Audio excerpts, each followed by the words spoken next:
அன்புள்ள மீன ராசி அன்பர்களே வணக்கம். மீன ராசினருக்கு இந்த வார ராசி பலன். ராசியில் சனி, 4 குரு வக்கிரம், 6 கேது, 10ஆம் இடத்தில் அதாவது ஜீவனஸ்தானம் தொழில் ஸ்தானத்தில் சூரியன், செவ்வாய், புதன், சுக்கிரன் இணைந்து உள்ளனர். விரய ராசியில் ராகு இருக்கிறார். 6 கேது, 10 சூரியன், செவ்வாய், சுக்கிரன், புதன் இருப்பதால் மிக சிறப்பான அமைப்பு. நீங்கள் நினைத்ததெல்லாம் நடக்கும். மனதில் போட்ட திட்டங்கள் அனைத்தும் நல்லபடியாக நிறைவேறும். இருக்கும் இடத்தில் உங்களுடைய மதிப்பு மரியாதை பெருகும். உங்களின் பொருளாதார நிலை மிக சிறப்பாக இருந்து அனைத்து தேவைகளும் பூர்த்தியாவது மட்டுமில்லாமல் நவீனகரமான பொருட்களை வாங்கக்கூடிய நேரம் இது. உடன் பிறந்தவர்கள் மூலமாக அனுகூலமான பலன்களை பெறுவீர்கள். வெளியூர் தொடர்புகள் மூலமாக எதிர்பாராத உதவிகள் கிடைக்கும். கணவன் மனைவியிடையே ஒற்றுமை மிக சிறப்பாக இருக்கும். தொழில் வியாபாரத்தில் சட்டத்துக்கு உட்பட்டு நடந்தால் போட்ட முதலை எடுக்கக்கூடிய வாய்ப்புகள் உண்டாகும். உத்தியோகத்தில் இருப்பவர்களுக்கு நல்ல பெயரும் புகழும் பெறுவீர்கள். சிலருக்கு பதவி உயர்வு கிடைக்கும், இடமாற்றம் கிடைக்கும். உயர் அதிகாரிகள் தங்களை மனமாற பாராட்டுவார். குடும்பத்தில் தடைப்பட்டு வந்த சுபகாரியங்கள் நல்ல விதமாக நடந்தேறும். மாணவர்கள் நன்றாக படித்து நல்ல மதிப்பெண்களை பெறுவர்.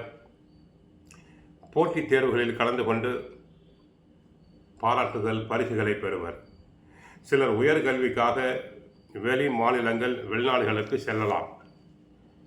ராசிக்கு 6 அமர்ந்த கேது உங்கள் சிந்தனையை கூர்மைப்படுத்துவார். தொழில் ஸ்தானத்தில் பல கிரகங்கள் அமர்ந்து அவர்களை குரு பார்ப்பதால் தொழில் முன்னேற்றகரமாக நடைபெறும். 10 சூரியன் இருப்பதால் சிலருக்கு அரசாங்க ஒப்பந்தங்கள், அரசு உத்தியோகம் தாராளமாக கிடைக்கும். சூரியனும் புதனும் இணைந்து புதாத்திய யோகத்தை கொடுக்கிறார்கள். தொழிலை அடுத்த கட்டத்துக்கு விரிவுபடுத்தலாம். நீண்ட நாட்களாக வராமல் இருந்த கடன் வசூலாகும். பெற்றோர்கள் உங்கள் முயற்சிகளுக்கு ஆதரவும் ஒத்துழைப்பும் தருவர். மருத்துவ செலவுகள் கட்டுக்குள் வரும். செவ்வாய், சுக்கிரன் 10ஆம் இடத்தில் அமர்ந்து சகல விதங்களிலும் உங்கள் முயற்சியை வெற்றி அடைய செய்வார். ராசிநாதன் குரு சற்று பலவீனமாக இருப்பதால் பிறருடைய தவறான ஆலோசனை உங்களுக்கு சிக்கலை தரும். யார் சொன்னாலும் மறு யோசனை செய்யுங்கள். நிதானமாக காரியங்களை செய்யுங்கள். திடீர் முடிவுகள் எடுக்க வேண்டாம். மற்றவர்களால் உங்கள் குடும்பத்தில் தேவையில்லாத குழப்பங்கள் உருவாகக்கூடிய நேரம் இது. யாருக்கும் வாக்குறுதி தர வேண்டாம். முடிந்தால் நன்மைகளை செய்யுங்கள். குடும்பத்தில் 3ஆம் நபரின் தலையீட்டை அனுமதிக்க வேண்டாம்.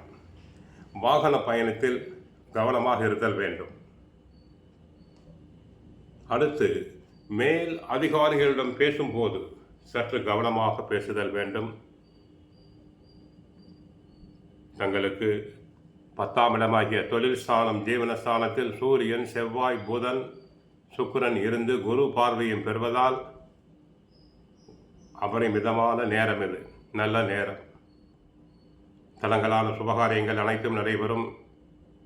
பண வரவு கூடும். பழைய கடன்களை அடைப்பீர்.